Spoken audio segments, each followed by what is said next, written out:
të nderuar njerëz, libri i kulturës është vërtet kënaqësi dhe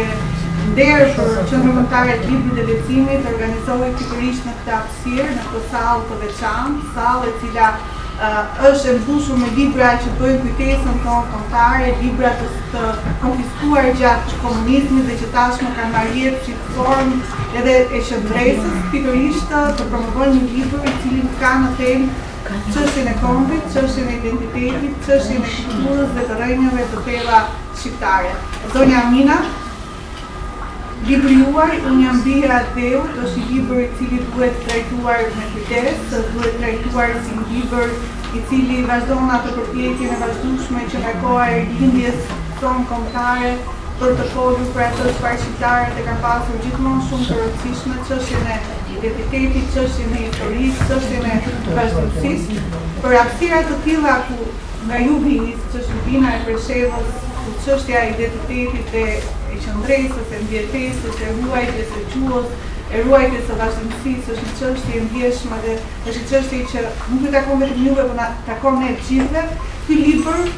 realizimi i librit të tillë me një temë të tillë, me temën që ashtu si Zoti Sazani quajtë tepër mendonjëse,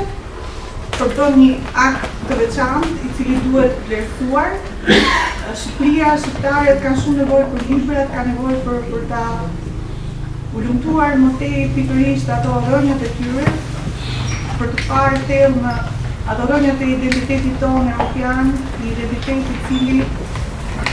pavarësisht presioneve të kohës dhe çështjeve të ndjeshme të globalizmit sot, i nderon shqiptarët dhe i bën që qëndrojnë gjithmonë ato lartësitë që ne kemi përfitur.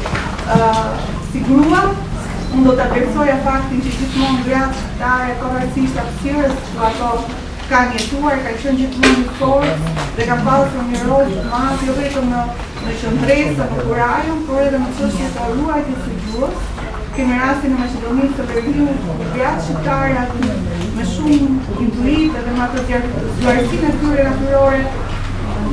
arritën të mbanin gjallë pikërisht gjuhën e bukurë shqipe. Dhe tashmë një grua, Amina, një vajzë e re, e vazhdon kaq bukur të gatit, duke u erdhur në tema që nuk janë tema të lehta, siç është tema e Adheut. Tema e Adheut është një temë shumë delikate, por që ajo e ka trajtuar përmes përvojës së saj personale, historive që vinë pikërisht nga familja e saj, një familje me vlera kombëtare, por edhe përmes disa intervistave shumë interesante që sillin këndvështrime,